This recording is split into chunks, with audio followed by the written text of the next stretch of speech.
Hello everyone, and thank you for joining us for today's third webinar in the Food, Dining and Nutrition series. My name is Janet Anderson and I'm the Commissioner of the Aged Care Quality and Safety Commission. I want to start by acknowledging the traditional owners and custodians of the lands on which we're meeting right around Australia and paying my respects to elders past, present and emerging. And I extend that acknowledgement and my respect to any Aboriginal and Torres Strait Islander people who are watching today. Today we have a treat. We're going to be talking about swallowing and nutrition in residential aged care. And I'm joined by Dr. Melanie Wroth, the Commission's Chief Clinical Advisor, and two members of the Commission's Expert Advisory Group on Food, Nutrition and Dining. And they are Kim Torresi, who is the Senior Advisor Aged Care in Speech Pathology Australia, and Ngaire Hobbins, who is an accredited practicing dietitian. Now, we've allocated 60 minutes for today's webinar. We are recording it, and the recording will be available from our website. Today's choice of topic is one I know is of keen interest to people working in aged care, because swallowing, like breathing, of course, is essential to everyday life, and typically we take it for granted until it becomes a problem. And while swallowing problems can affect people of all ages, they're more common in older people. And it can affect a person's ability to eat and drink, which in turn can affect their mealtime experience and their overall health, which is why it's important.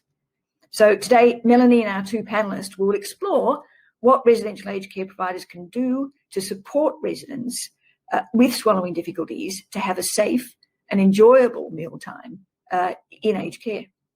And after we hear from the panellists, there will be an opportunity, I hope, for your questions. Thank you to those who have submitted questions in advance. If you have a question you would like to submit, please do it through the Q&A function by clicking the question mark icon, and we'll answer as many of them as we can in the time we have. And at the end of the webinar, before you log off, there will be a 5-minute online survey available to you. Very keen, if you are willing to complete that for us so you can give us some feedback on this webinar, but also on topics that interest you and your organisation, and how this webinar series can be put to best use in assisting you in shining in the areas of food, nutrition and dining in your service. Now, just before I hand over to Melanie and the panellists, a couple of important points to close. One is, very pleased to announce we will shortly be publishing some really great resources on swallowing, which have been developed with Ngaire and Kim's input, and here's a foretaste of them. They will be available and published on our website for downloading. There are some which face providers, others which face workers, and a third set which face consumers. I do encourage you to make use of these resources. I think you will be rewarded for your efforts, and they will be supported subsequently through educational modules we will put online through our Alice platform. And you can find out more about that from our website as well. The second point I want to make is actually a request. We're very keen to hear from providers and aged care workers about your positive stories and case studies where you've been successful in improving the food you serve, your residents' nutritional status and their experience of eating and dining. Now, we've already published a couple of success stories and they've been well received, and they've given bragging rights to the providers concerned. And so it's a wonderful opportunity to share with others where you have succeeded in this change journey. So please take up that opportunity and let us know. Get in touch, share with us case studies de-identified about things that you've done that have made a difference to the lives of your residents. And now I'll invite Dr. Wroth to give us an overview and introduce our guests. Melanie. Thanks, Janet, very much. I've really been looking forward to this very clinical and practical webinar. It sounds like a simple topic, but there's a huge amount in it, and I think we'll be able to maintain your attention, and we're going to try and speed through things. Yesterday was Swallowing Awareness Day, which is promoted by Speech Pathology Australia, and the Commission's very pleased to help in raising awareness and sharing information on this topic. I know many of you here will already be familiar with dysphagia and with assisting people who may be suffering from some aspect of it to varying degrees. Many of you also responded to our invitation to let us know what you're doing to enhance mealtime enjoyment for people with swallowing difficulties. And I want to share with you on this slide some of the ideas we've just received from you. And we will be collaborating this with what I hope you will continue to send in to us, just so that we can share some of these ideas. We really appreciate being able to hear about them, particularly where staff can see the difference that even little things have made, and where staff are excited about this. We'll share them online with the recording. So in today's webinar, we're going to talk about the causes and impacts of swallowing problems. We're going to discuss preventive and collaborative approaches to swallowing and nutrition. We're going to explore the use of texture-modified diets and consumer choice around this. And we're going to consider how to maintain good nutrition when people have opted for a texture-modified diet. As Janet mentioned earlier, please submit any questions in relation to this through the question and answer function by clicking on the question mark icon. And we'll answer as many as we can in this webinar, but it will certainly help us understand what you are keen to know. And helping me today in covering this range of topics are two experts as described by Janet from our Food and Nutrition Expert Advisory Group. Ngaire Hobbins is an accredited practicing dietitian, and she's a well-established author in this area, and she's focused exclusively on ageing, aged care and dementia risk reduction over the past 2 decades. Ngaire's passion lies in helping all older people, whether living independently or in supported care, to relish and get the best from food. This goal, which I think is all of our goal, informs all her work with aged care providers. Torresi is the Senior Advisor for Aged Care with Speech Pathology Australia, and she's a speech pathologist with over 30 years clinical experience working with older people experiencing swallowing issues. Among her responsibilities is providing support to speech pathologists working in aged care, and that has led to the development of the Association's new position paper and practice guideline on supporting informed choice for people who eat and drink with acknowledged risk. That's known as EDAR. So Kim and Ngaire, it's really a great pleasure to have you both with us today, talk about this important topic. So let's get straight to it. What are some of the causes and impacts of swallowing problems? Kim, what do you see when working with residents and providers? Thanks, Mel. Well, we see that swallowing is a really important area to focus on in aged care. Firstly, we know that swallowing difficulties are common. So estimates are that between 15 and 30% of older people over the age of 65 living in the community, and around 50% of residents in residential aged care will have some form of swallowing difficulty. Many conditions that residents experience also lead to these swallowing difficulties, including things like dementia, stroke, brain injury, Parkinson's disease, Huntington's disease, motor neurone disease, a raft of medical conditions, including respiratory conditions such as COPD, as well as sometimes when there are temporary changes in health status. So where we see that normal changes associated with ageing become exacerbated by a temporary decline, maybe through a delirium or a UTI, a change in medications. They can all be a tipping point that ends up creating a swallowing difficulty. And swallowing difficulties can really seriously impact residents' health and well-being. Whilst dysphagia affects everyone differently, the consequences of dysphagia can be significant and for some can be life-threatening. So we know that choking is the second highest cause of preventable death in residential aged care, second only to falls. And aspiration can lead to significant impacts, including aspiration pneumonia, repeated chest infections, repeated hospitalisations, and even death. Malnutrition, dehydration, and the weight loss that can result often can also lead to increasing frailty and falls. So this is often a root cause within a vicious cycle. And we also know that it can affect things to do with quality of life, increasing social isolation and lowered mood. In addition to, I guess, those individual risks, the care needs for people with dysphagia, there are considerations for providers themselves.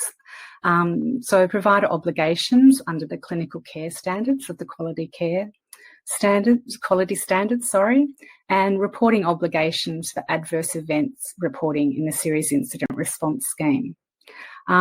And another point, just to finish off on, I guess, is that this is a multidisciplinary team approach that's needed. We need a collaborative approach across speech pathologists and dietitians with the care team, nursing, medical. Dysphagia is not a set and forget process that can be ticked off solely by a single assessment. We really will talk today a little bit further about an overall strategy on food and nutrition. Thanks. Thank you. Meal times can be a time of risk and discomfort for people with swallowing difficulties, but they don't always have to be. It's really vital for people working in aged care to have the skills and knowledge needed to support safe and enjoyable meal times. This not only applies to the staff on the ground who provide hands-on support to residents, but also to those in senior management who can really make an impact by developing and ensuring good governance and understanding and leading continuous improvement. Ngaire, what connections do you see between the governance arrangements at a service, including its formal policies, procedures, processes for ensuring the high standard of care and residents' nutrition, especially for those with swallowing difficulties? What are your thoughts on this as a dietitian? Yeah, thanks, Melanie, and thanks, everyone. And thanks, Kim, for that wonderful overview. Look, I just think, people often think about food and nutrition, they think about standard 4 because there's a word, about food.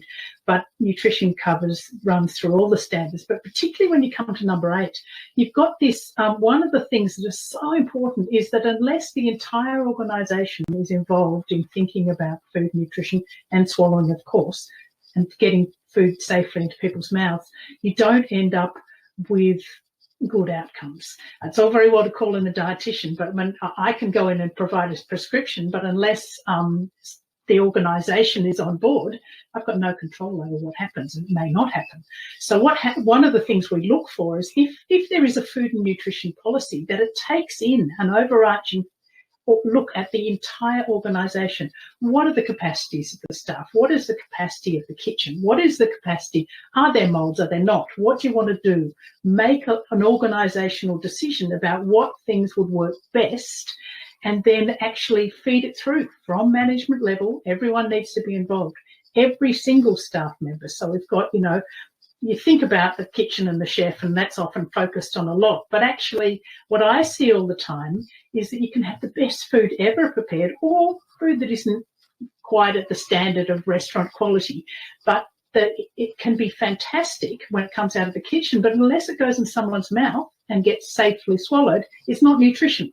So we have to have everyone involved, and that is really important, and it includes the leisure and lifestyle staff, or whatever they're termed in the organisation, and the clinical staff and the care staff, and anyone who's employed in allied health. So it's everyone playing a part in that.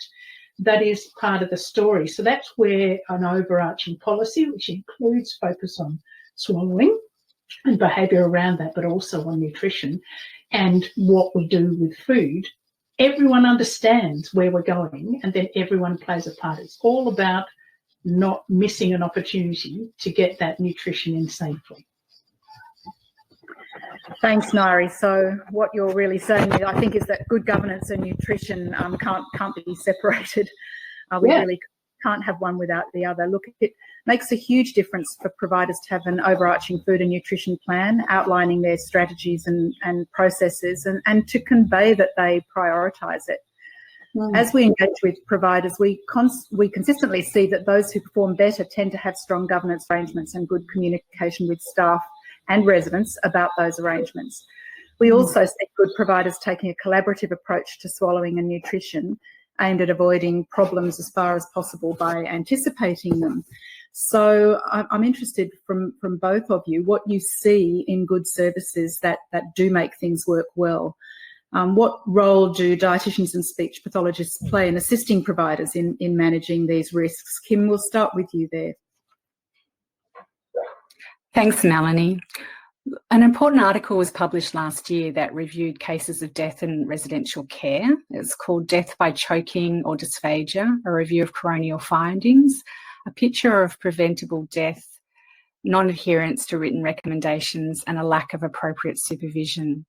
And when it reviewed the cases that had gone to coroner's courts, and it was found that choking and aspiration pneumonia were a leading cause of preventable death for people in residential care. But a review of those cases found an abundance of non-adherence to written recommendations, a lack of appropriate supervision, but a lack of systems and processes to underpin safe and quality care of people with dysphagia. So when we're thinking about good quality care, we want to think about what the overarching plan across the facility is. And this will include whole of facility processes and staff training to ensure that everyone can play their part in making sure that there are safe and enjoyable meal times. And I refer people to have a look at the resources that will go up on the Commission's website as well, that will go into this in more detail. But some of those areas that we want to think about is that, firstly, we need all staff to be able to recognise and act on the signs of dysphagia. There are many red flags that we can see proactively that can indicate to us that there may be a problem or a difficulty emerging. And your speech pathologist can give you a detailed list of those things to look out for, and can be your a port of call to engage in staff training in relation to addressing the dysphagia needs. But then we also need processes in place so each level of staff, or whoever they are, knows where to go internally to take any information or observations that they've seen. We need things to be in place and understood around processes for referrals to the relevant health professionals, including speech pathologists. So it's really important to understand the underlying issues to be able to prescribe appropriate management of a swallowing difficulty. Swallowing difficulties are not all the same, and they're not all static. So for that, you need appropriate diagnostic assessment, but also appropriate clinical review as recommended. And we know that when speech pathologists are engaged in a more proactive manner, and it can provide the appropriate clinical reviews, that facilities have a lower use of texture modified food and fluids. We want to ensure that we've got everyone knowing how to support safe swallowing by following recommendations, whether that might be using specific recommended mealtime strategies for each individual. They're not necessarily the same, where we might do something with one person and recommend, say, alternating a sip of fluid with a mouthful of food. That might be safe for them, but it actually might be counterproductive for another person and dangerous. So we need to understand those, as well as things like providing an appropriate range and texture of food and fluids. So that will include talking with our kitchen staff and chefs, having processes to ensure that the entire mealtime management plan is communicated throughout systems and staff. So not just the texture, but all of the recommendations that go alongside that, including what mealtime assistance strategies are needed, what sort of level of supervision is needed, etc. As it says there, knowing about people's appropriate communication support needs, understanding that choice and control is an important component, and having processes in place of what you'll do if somebody is choosing not to follow recommendations. And just to finish off quickly, you mentioned, Melanie, that what's the role of the speech pathologist in all of this? Speech pathologists are integral members of the multidisciplinary team managing people with swallowing difficulties. So as well as assessing, diagnosing and managing the dysphagia directly with the individuals, speech pathologists also provide education to staff and family, and can support that development of facility processes and governance. And we also obviously provide our specialist expertise around communication and ensuring that the person who may have communication difficulties can also have a means to express their needs, their discomfort, their choice, etc. I'll hand over to Ngaire. Thank you. Yeah, a lot of those things apply exactly to dietitians as well. One thing that often happens when people move on to a texture modified diet from a nutritional point of view, or go up the process, require more modification of texture, is that often nutrition is impacted. Now, I'm just going to backtrack quickly to why nutrition actually matters, because this is something that I just think I'm sure that everyone realises, but there's a lot more to it than just, oh, people need to get good nutrition. Because if people have inadequate nutrition, and just out of interest, that's probably slide 2 or 3, I think, but anyway, people's illnesses are more, it's more likely people will become ill, and then the severity of the illness is increased if you were not well nourished. Pressure injuries are higher incidence, and recovery slowed. Wound repair is slowed as well. There's a higher falls risk if people are inadequately nourished. If people lose body weight, which means they lose lean body mass, it can also affect diabetes management and clearance of medication. So there's issues with medication management as well. And all of those feed into the fact that people have less capacity to look after themselves, so that increases care needs. So ultimately, it ends up costing time and money, and that of course is a big issue in residential aged care. So that's just backtracking a little to that. But if there's been a referral to a speech pathologist, I would always be saying you should be thinking about also looking at a referral to the dietitian. It should always happen, because at that stage there's a very high chance that that person might move into not getting adequate food. Now we can look at not only the nutritional components of the meals themselves, but also whether the volume's going to be enough, whether that person may need fortification because their interest in the food changes or their ability to manage the food changes. So it's a combined allied health response to dysphagia, but also it's that, again, the organisation looking at the bigger picture and making sure it's all about, again, not missing opportunities to get nutrition in safely, so that you're looking at how people are cared for, but also the clinical management and making sure that when you bring in a change in texture, you're not unintentionally creating a nutritional deficit, which then ends up being a problem as well in time. So it's a balance between those. And also, and I'm sure Kim has said it, we've said it before, keep reviewing these things, because I see people all the time that I go, well, when was the last time the speech pathologist came and saw them? They seem to have improved. They're going out to a cafe with their family and saying they're eating cake or whatever. And actually what's happened is it's been a temporary issue related to an illness or whatever, and they've actually improved in their capacity and no one's actually reassessed it.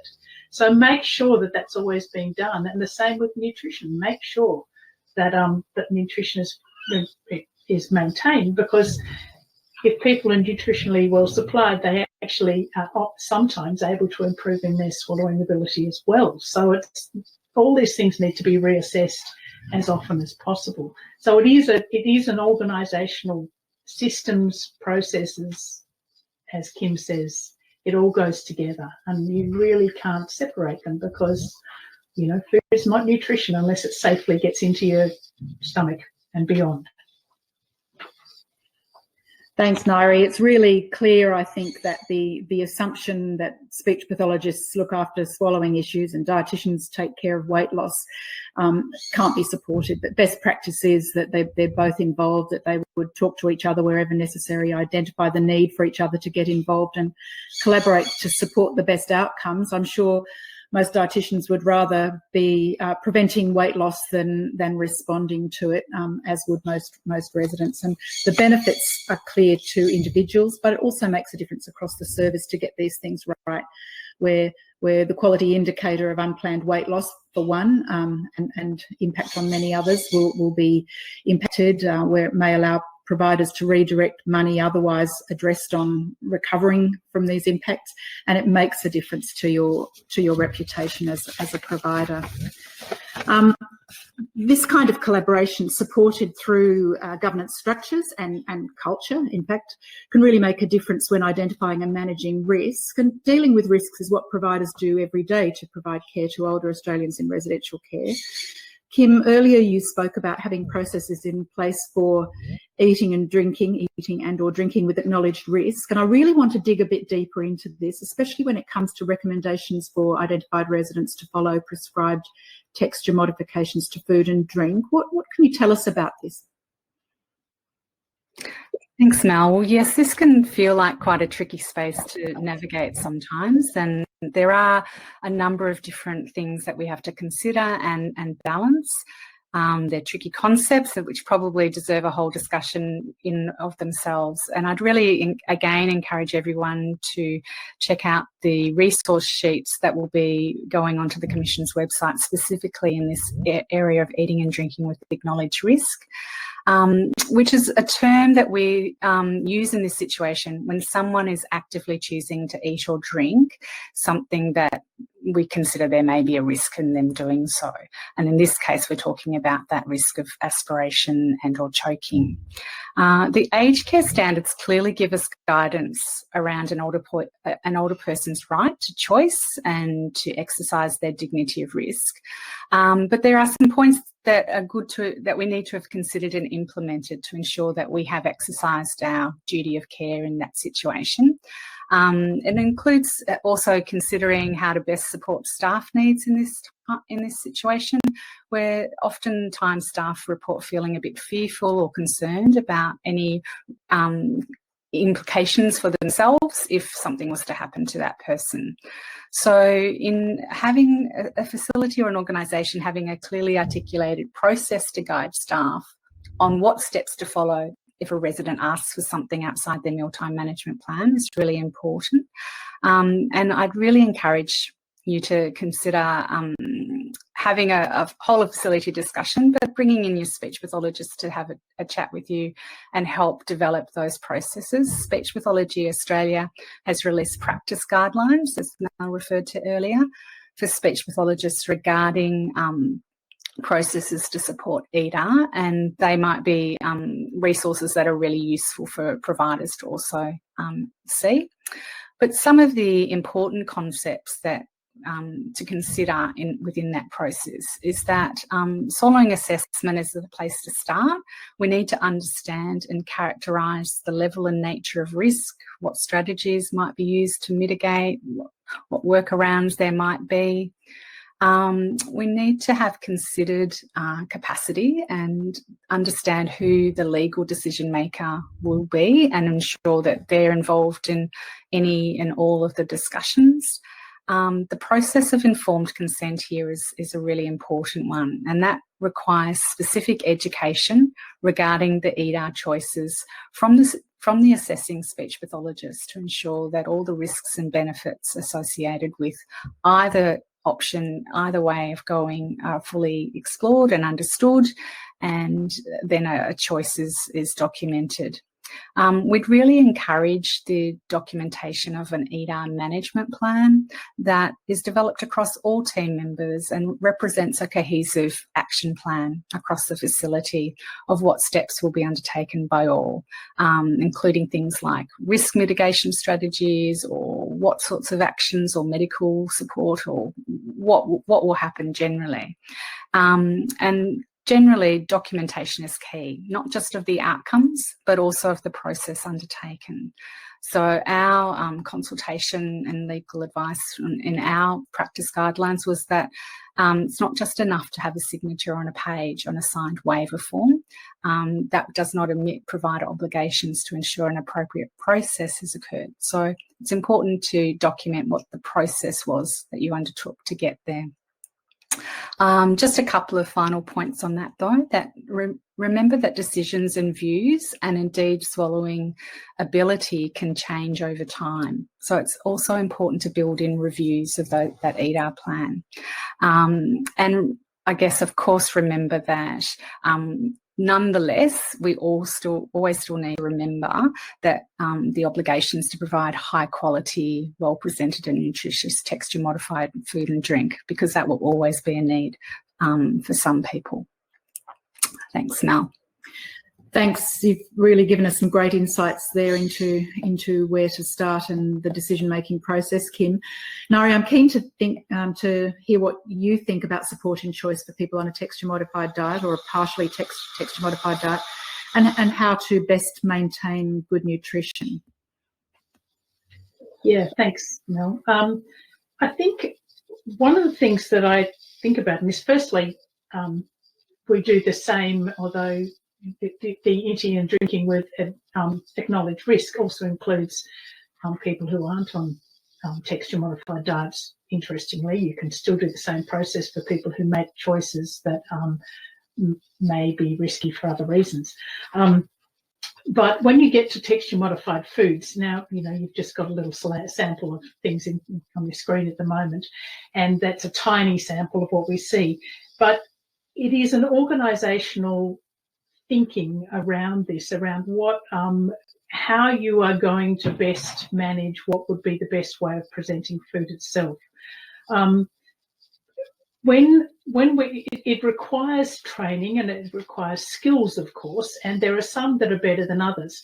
Now, you can choose to, in some places where there's a number of things you do. So there should always be, when I come in and do an audit, and dietitians do audits of food and the dining experience, we do look for the food and nutrition policy, and we look at what is the overarching theory, but we look at a number of other things as well.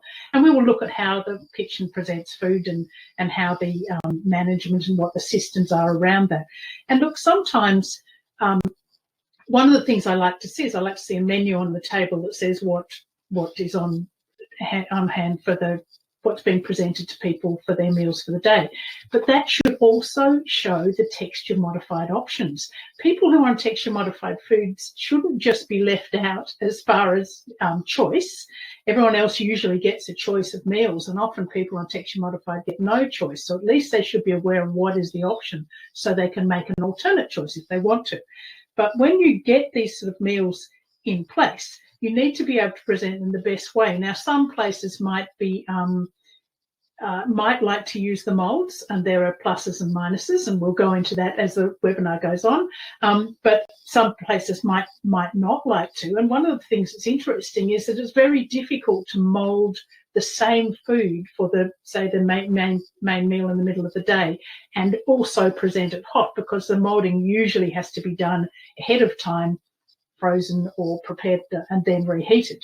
So sometimes the best option is either piping, but that piping that you see in that picture there has to be done with the food hot, and that's challenging as well. Sometimes in many places, actually what we call the 4 blobs is the best option to get the same meal that other residents are eating. The only thing I would say about that is there's 2 things that are hugely important. The person who is presenting the meal to the individual, or who puts it down in front of them, needs to know what is on the plate and communicate it. You need to know what you're eating. Just because it's brown you don't know whether it's lamb or beef or something or other else. And that's going to make a big difference to how you enjoy that meal. And that's important, because enjoying the meal is important, and it gets a big plus, from people. And so even if it is just the blobs and that's the way you do it, and I'm sorry about that term, but that's what everyone uses, that can actually be a good experience for people if the engagement is really good from the staff, if care is put into the flavour. And also, just quickly while we're here, don't cover everything with gravy.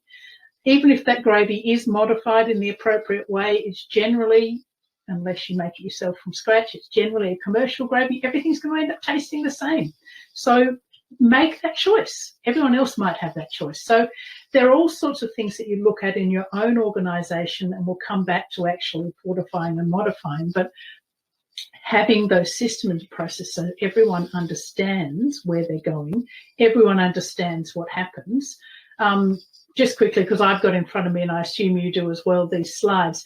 The second one in those slides shows what can happen when that food, some of that food was moulded before it was reheated, and the reheating can actually degrade the shape. So it's all very well when it comes out of the kitchen looking great, but when the person sees it themselves at the table, it might not be the same. The systems and processes need to be in place that understand that whole process and make a decision as to how that's run for the individual. But from a nutritional point of view, we can look at fortifying if people are not getting enough nutrition out of what they're being fed, because some of these plates, especially are lidded. The plates with the rim around them, what makes it easier for people to eat, they're actually fairly small portion size. So we need to look at things. The dietitian would look at things like that to give you advice on what you could do to make sure that the nutrition is adequate within the texture modified meal.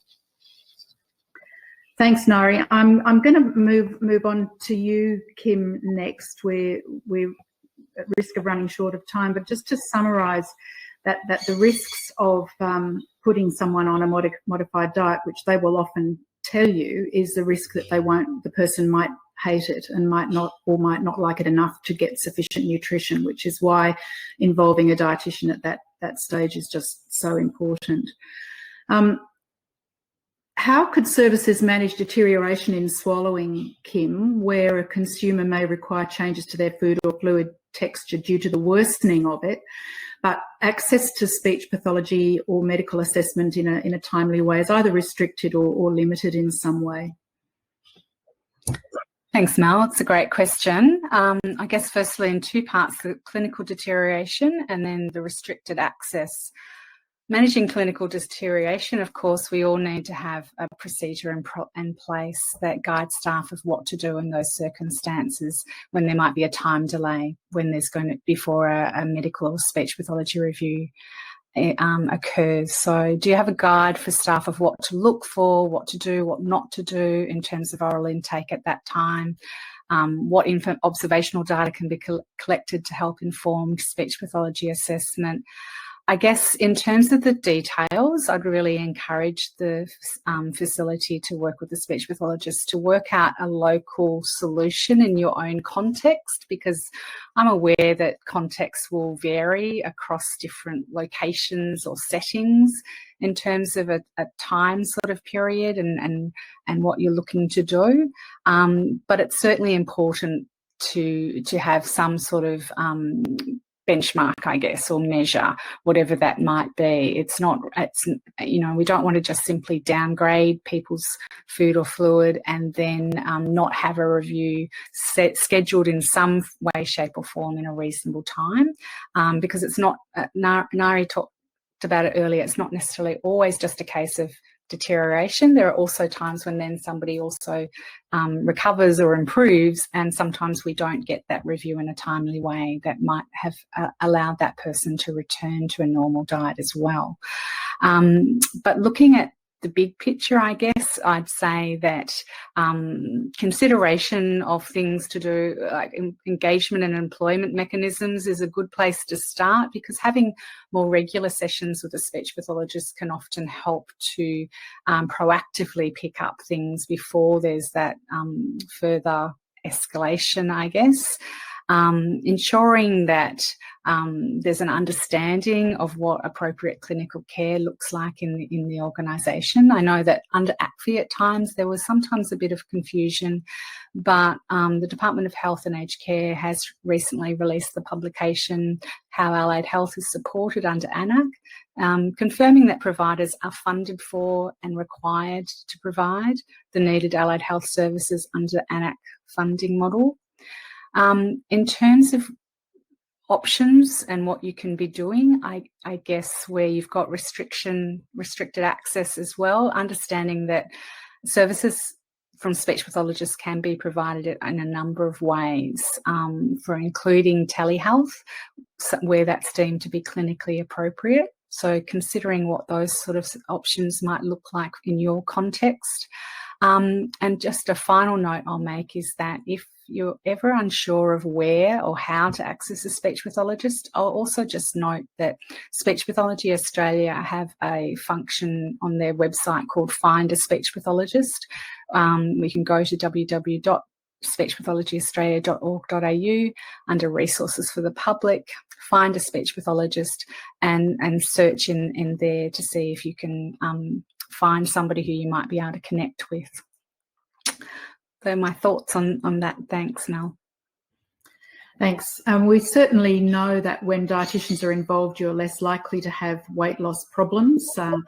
And I'm really interested in your thoughts briefly, Ngaire, on how you can make sure that nutrition and hydration needs are met when a texture-modified diet is recommended and agreed to. What are your thoughts, including on the use of commercial supplements? I'm glad you mentioned hydration as well there, Mel, because I think sometimes we forget about how important that is, not only from the point of view of health in general, but things like shear injuries, when people just bump themselves on a wall or something rather and then the skin is sheared, that's much more likely if you're even mildly dehydrated, as well as a whole lot of other issues, cognitive falls, a whole lot of other things.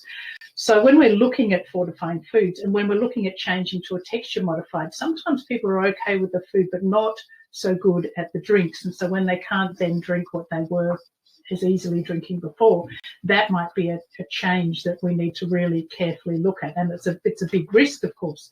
So there's often we try to put an emphasis on hydration, so looking at things like providing plenty of options that provide that, like you can thicken ice cream. You know, the number of places I've been to where they don't realise you can do that. There's recipes provided by the people who supply the thickeners. You can thicken ice cream. That's a good way to get a bit of extra fluid into someone who's not so keen. Ice blocks that are thickened products, and also meals that have, you know, a higher quantity of liquid in them anyway, even in a modified form, are very important for that sort of thing, and making sure that we have those. So, but then as well as that, because some people are consuming smaller quantities of food when they change to a texture modified diet, or because of disinterest or sadness or a whole lot of things that happen in people, or cognitive issues, they might be consuming a smaller amount of food. So what we can then do is actually fortify foods to boost up their nutritional content, so every mouthful has a greater bonus nutritionally than otherwise would. And you know, really, some of these things are very inexpensive. Milk powder, skim or whole milk, skim milk just being the protein and whole milk containing some fat, of course, is a great protein and calcium source that can easily be incorporated into many foods. There are commercial options that are lactose-free for people who are lactose-free, so we can work on that. Cheese is a really good high-protein food. Legumes of any sort, and you can use flours of legumes to boost up things. But I've mentioned butter, cream and oil in that slide. They're not a protein, but they're a good high-calorie addition into meals that can just increase the calories that someone or other requires. And then you can use commercial supplements. Now, I think that some of the commercial supplements are great as an option for fortifying foods. And there are thickened, packaged thickened options that are also high protein. And they're useful for keeping in storage, frozen usually, in facilities where there aren't very many people on texture modified. So you've always got them, because one of the things I find with texture modified foods is the main meal there's a lot of focus on, often the dessert is forgotten about. And if you have the same thing every day, it gets very boring and that increases it. So there are plenty of recipes available. There are plenty of ways to fortify things, to boost up the content, and to use these sort of things that mean that people get more out of individual mouthfuls, you know, when they're eating anything.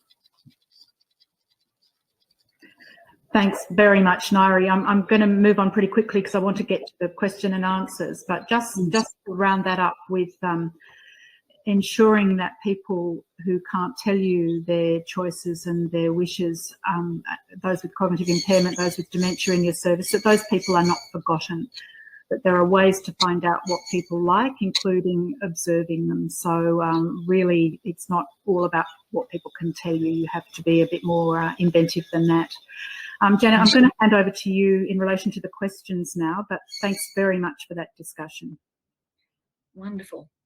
Wasn't that great? That was just brilliant. There was so much content there, and I expect some of you may even want to check in with the recording afterwards to catch what you may have missed first time round. We do have a little bit of time for questions. Now, we had some which were submitted before and others which have come in, so thank you everyone who submitted a question.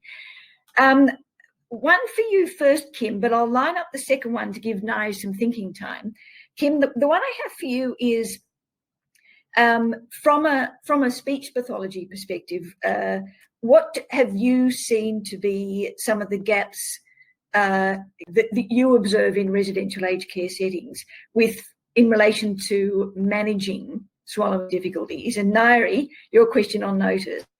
We've had a lot of questions, unsurprisingly, about the differences between the dignity of risk and individual choice, and the constraints that are imposed by texture-modified food or differences in diet, which necessitated because of swallowing difficulties. And one of the particular examples offered was we have families who know mum has a sweet tooth, and they're constantly bringing in sweets which are not only problematic from a dietary and nutrition perspective, but also create difficulties from a swallowing perspective. And yet we know they're doing it with every good intent. So if you can sort of think about how you might position an answer, come back to you, Kim. The educational opportunities that you see when you engage with residential aged care services in relation to management of swallowing difficulties. Yes, thanks, Janet. What we see and what our members of speech pathologists working in residential aged care across Australia tell us, education needs continue to present themselves around ensuring that everyone is able to recognise and act on early signs of dysphagia. So not necessarily waiting to react to an adverse event, but actually being able to recognise those earlier subtle signs before something else happens, I guess. And also the need to have a way to ensure that everyone is aware of all of the recommended mealtime management strategies. It comes as a package, I guess, and not just the texture alone. IDSI, the International Dysphagia Diet Standardisation Initiative, is still often a topical topic that comes up for education and training. So that's the global initiative to provide common terminology to describe the textures that we use for people with swallowing difficulties, and it allows us to have that really important common language as people transition from hospital to residential care, home to residential care, wherever that might be, and just an understanding, I guess, across all staff as to why texture is important and why it's important to get it right.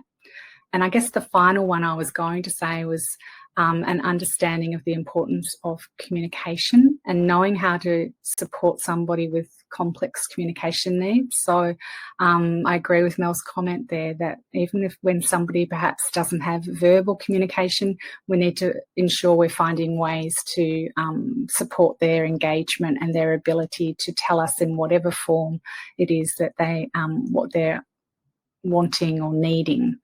Can I just be tricky, or maybe I'll come back after Ngaire, because I do have a comment to make about the second question about the lollies and sweets. Maybe I'll wait till Ngaire's made her comment first. Sure. Thanks, Kim. Ngaire, over to you. Thank you. Yes, a comment too about no, I'll go on to this first. Right. So, yes, I think we need to take everyone individually, and we need to look at what they need. And, you know, I often say, in the big world, when you're 30, 40 or 50, sugar is a problem. But when we're looking at people who are now towards the end of their life, I see sugar as a really good carrier of nutrients a lot of the time. So there are many people who actually end up with a higher preference for sugar, interestingly, and particularly people with cognitive issues. For some reason, there are reasons, but I'm not going to go into them now. And yes, it's not the best thing ever, but the thing is that if that is going to mean that that person is going to eat the food, that's more important. It's more important the food goes in than that we worry so much about sugar as such. So if the family are bringing things in, it's a communication with the family. I can speak to them, but also I can get them to speak, hopefully, to the speech pathologist, and they can sort of say, okay, look, why don't you bring in custard or X, you know, a particular thing. They can discuss what the person's liking, get that thing, make sure the family are bringing in the right things. And then the family still have that sense that they're doing something helpful and useful, but they're not causing problems. And I just find that people are so happy with that concept. And the same with staff, you know, understanding what are the issues. And taking away your own need to not eat too much sugar, too much salt, whatever it happens to be, as a, you know, a maybe 30, 40, 50-year-old or whatever, and thinking that person who's now 80, 90, they've got different needs. Don't post my own concerns onto that person. And remembering too that when people have, you know, that communication issue with cognitive deficit is really important. I often try and talk to the family, try and look back on old notes and see whether there's been preferences and try and work with them. So the family can often talk about something that's happened in the past, and therefore you can use older preferences to come into play now.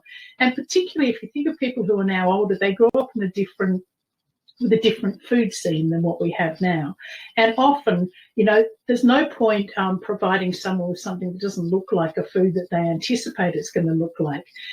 So, you know, it means that they may not eat it because part of what we eat is with the eyes. You know, this is not a texture modified thing, but for example, if someone anticipates a lemon meringue pie, it has to look something like a lemon meringue pie, or it's not going to seem like that's what it is. If it doesn't, call it something else. You know, don't call it that. You know, so it's a thinking outside the box. Unfortunately, there's no black and white answers for this. We have to go into it, discuss with a dietitian, discuss with a speech pathologist, work out how you actually do those things, so that we can make an assessment of that and do the best thing for that individual.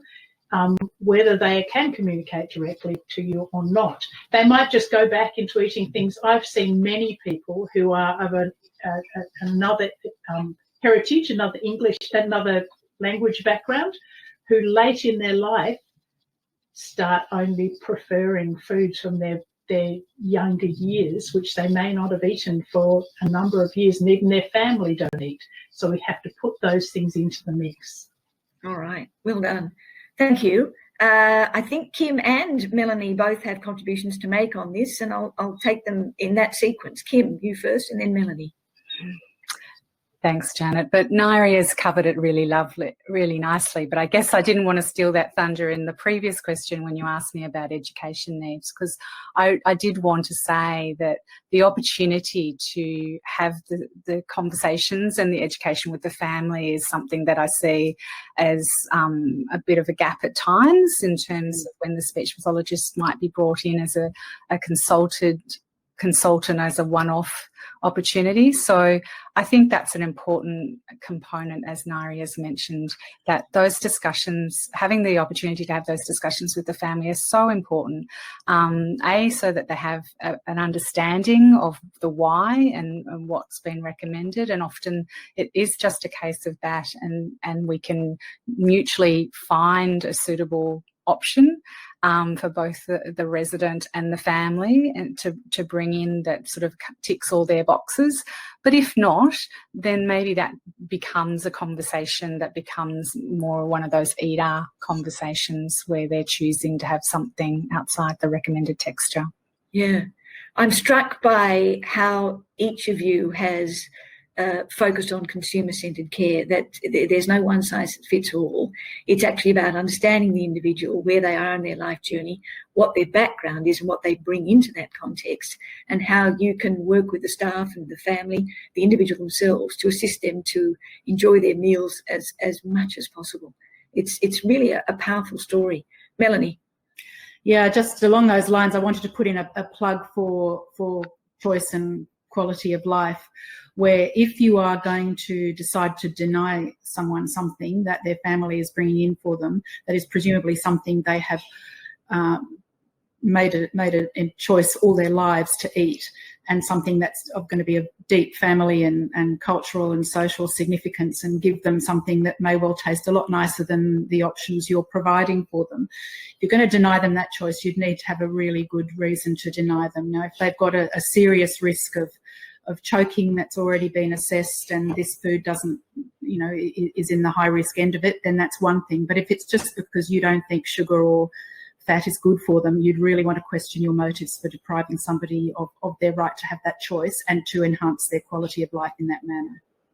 And just to follow up there, and I'm not sure whether, I think I might be asking Ngaire, but in the event that conversation is had, and the service continues to have a high level of concern about the risk that the individual is taking on, documenting the process of the conversation and the outcomes of that conversation does become a really important part of the planning. Ngaire, any closing comments on that? Absolutely, I completely agree. When I go in, I'm actually often trying to support the staff and the organisation as much as I'm trying to support the individual. I do see people who are at the very end of their life, who, for whatever reason, are actually eating less food than can supply their nutritional needs. There is an awareness amongst many of them, or at least their family, that this is almost a choice being made, and we know there's a risk. And to some extent, I will be able to say, this is an end towards the end of life. This is not an unexpected consequence of X, Y, and Z that's happening. The staff are doing all they can. I've observed that they're doing X, Y, and Z, and the risk is that there will be further weight loss, but this isn't, words around that. So I document that. That has to be documented. I often, unfortunately, see far too much, the care plan was updated. I know that has to be done, but that documenting of conversations that have been had with family and around choices is so important, and the same with the speech pathology, the swallowing issues, but certainly in this case, if someone wants to eat his meat pies, we do whatever we do around it, we talk around it. So yes, documentation, do not forget it. It's absolutely, the evidence is everything. Wonderful, thank you. And on that note, I will close off the Q&A part of the session, because we've come to the end of the time we have booked with you. How wonderful it's been. I am amazed and well informed by our experts, Melanie, Kim and Ngaire. Thank you to all three of you.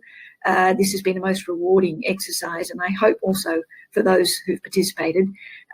For those of you online, as I mentioned at the outset, there is a survey which we would like you to complete, which will follow immediately at the end of this session. Please let us know what you think. Give us your feedback on this webinar, but also contribute other ideas you might have for topics that would interest you and assist you in delivering really high quality care, which is going to generate the best experience for the consumer. Don't forget to check out the resources and case studies that are going to be on our website, some of which are already there. You can also find a link to a goal planning template, which I encourage you to check out. If you have any suggestions or ideas that you've tried and that have been successful in improving the dining experience of your residents, let us know. Send us an email about them. Our email address is info@agedcarequality, all one word, .gov.au. Thank you for everyone who sent in questions. Any that we didn't get to, we will ensure that there's information on our website which responds to them. As I said, anything that you'd like to give to us by way of feedback which assists us in tailoring these exercises to your needs would be most welcome. Our next webinar in the series is on oral health, and I expect that many of you will turn up for that as well. Please stay up to date with all that we publish. Don't be shy about sending us your questions. More than happy to answer them. Thank you for being with us today, and take care. Bye-bye.